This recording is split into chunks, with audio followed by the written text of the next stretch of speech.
Hello दोस्तों, welcome back to the YouTube channel. आज की इस वीडियो में मैं आपको ये बताऊंगा कि हम अपनी बैंडेज को कितना जल्दी रैप कर सकते हैं।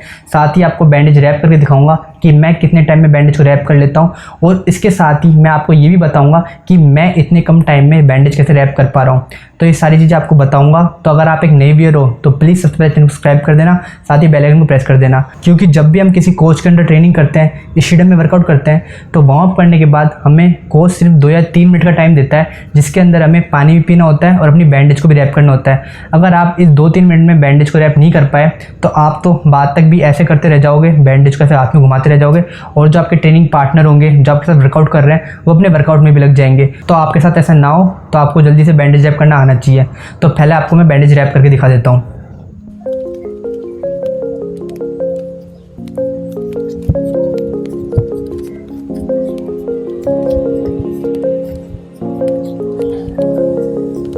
Rise up from the ashes, wings on my back, stay lit like a matchstick. We ain't coming back, I swear. Just let go and see what happens. Gotta let go to see the magic happen. They got us a quick change, so we like a minute.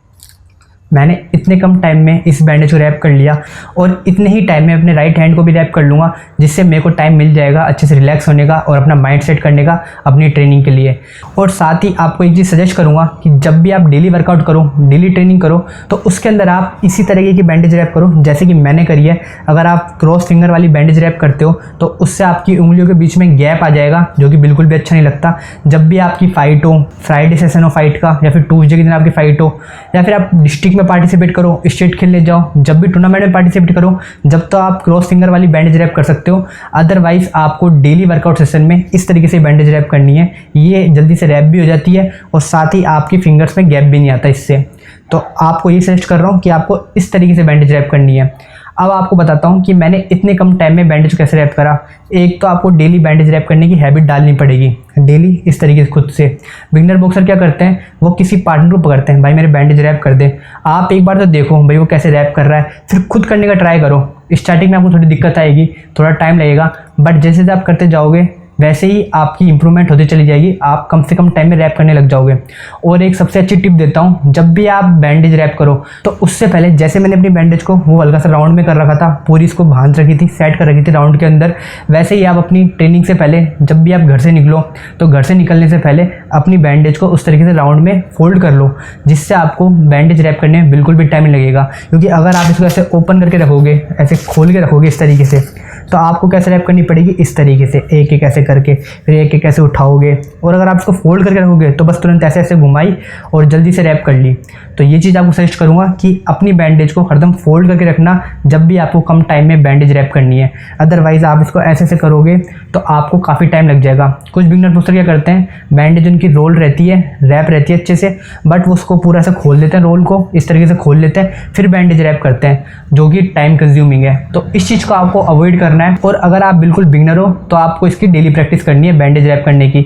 तो सबसे पहले तो आपको अपना wrist वाला जो part है, ये वाला पार्ट, इस पार्ट को कवर करना है। देन अपनी बैंडेज को इधर रिस्ट वाले पार्ट को कवर करते हुए अपनी बैंडेज को इस तरीके से निकालना है, ऐसे आगे से इस तरीके से ऐसे निकालना है, और अपने नकल वाले पार्ट को कवर करना है। क्योंकि इंजरी आपके मेन 2 पार्ट पे हो सकती है, एक तो रिस्ट पार्ट पे और एक नकल वाले पार्ट पे। क्योंकि जब भी हम पंच मारते हैं, हमारा जो पंच कनेक्ट होता है वो नकल वाले पार्ट से होता है, और जहाँ से हम हिट लगा पाते हैं, रिस्ट की हिट लगा पाते हैं, जो हमारे जॉइंट होता है, इस पे इंजरी होने के चांसेस रहते हैं। अगर हमने इस पर अच्छे से रैप नहीं करी तो हमारे इसके अंदर झटका आ सकता है, बहुत ज़्यादा लोड से गिट बैक कर दिया तो हमारा रिस्ट ब्रेक भी हो सकता है। तो आपको इस चीज़ का ध्यान रखना है कि जब भी आप अपनी बैंडेज रैप करो तो सबसे पहले अपने रिस्ट को कवर करो, इस वाले पार्ट को, देन अपने नकल वाले पार्ट को। उसके बाद आपको कवर करना है अपने थंब को। थंब फ्री नहीं छोड़ना। कुछ क्या करते हैं बिगिनर्स, ऐसे बांध लेते हैं, पूरी बांध लेंगे और अपने थंब को इस तरीके से छोड़ देंगे, जो कि आपको बिल्कुल भी नहीं छोड़ना। थंब पे भी इंजरी होने के चांसेस रहते हैं, क्योंकि ग्लव्स के अंदर आपका थंब ऐसे पड़ गया डायरेक्ट, तो बैंडेज से तो ये कवर रहेगा, इसकी थोड़ी सेफ्टी बनी रहेगी। अगर आप इसको ओपन छोड़ दोगे, फ्री छोड़ दोगे, तो इस पर भी इंजरी हो सकती है। अगर आप कभी सपोज फाउल पंच मार दो, गलती से फाउल मार दो, ऐसे पंच मार दो, सीधा थंब कनेक्ट हो जाए तो आपके थंब में भी इंजरी हो सकती है। तो इस इंजरी से बचने के लिए आप अपने थंब वाले पार्ट को भी कवर करना है। इस तरीके से। तो इस तरीके से आप अपनी बैंडेज को बहुत जल्दी रैप कर सकते हो। बस आपको एक ही चीज़ का ध्यान रखना है कि जब भी अपनी बैंडेज रैप करो इसको रोल रखो, क्योंकि अगर आपकी बैंडेज रोल नहीं हुई ऐसे ओपन रही तो आपको बांधने में ज़्यादा टाइम लगेगा, रैप करने में ज़्यादा टाइम लगेगा। तो बैंडेज को रोल करके रखना है। सबसे पहले अपने रिस्ट पार्ट को कवर करना है, देन नकल वाले पार्ट को, थंब को, और फिर बाकी बची हुई बैंडेज से अपने इस पार्ट को कवर कर लेना है। और जो ये चिप होती है एंड में, जो ये चिप आती है, इसको कभी भी यहाँ पे नहीं लगाना, क्योंकि जब भी हम अटैक करते हैं ग्लव से तो इसके हटने के चांसेस बढ़ जाते हैं। सपोज ये चिप अगर हल्की पड़ गई तो ये खुल जाएगी, तो बैंडेज ग्लव्स के अंदर खुल जाती है। तो आपको नकल वाले पार्ट पे कभी भी ये चिप नहीं लगानी है, चिप आपको एकदम रिस्ट वाले पार्ट पे लगानी है। और एक बात आपको और ध्यान रखनी है कि जब भी आप बैंडेज रैप करो तो आपकी बैंडेज ये जो हमारे हड्डी से निकली हुई होती है हल्की सी, ये जो बोन होती है ऊपर, इससे ज़्यादा ऊपर ना जाए। माइनर से ऊपर चली जाए तो ठीक है, बट कुछ क्या करते हैं यहाँ तक रैप कर लेते हैं, इधर तक। तो आपको यहाँ तक रैप नहीं करनी, ये गलत है, ये ग्लव्स के बाहर भी आ सकती है। तो आपको बैंडेज कभी भी यहाँ तक रैप नहीं करनी। जो ये हमारे रिस्ट पे बोन होती है बस यहीं तक हमको बैंडेज रैप करनी है, यहीं तक अपने हाथ को कवर करना है। तो होप ये वीडियो आपको हेल्पफुल लगी हो। अगर इससे रिलेटेड आपका कोई अदर डाउट है तो आप मुझसे कमेंट सेक्शन में कमेंट करके पूछ सकते हो।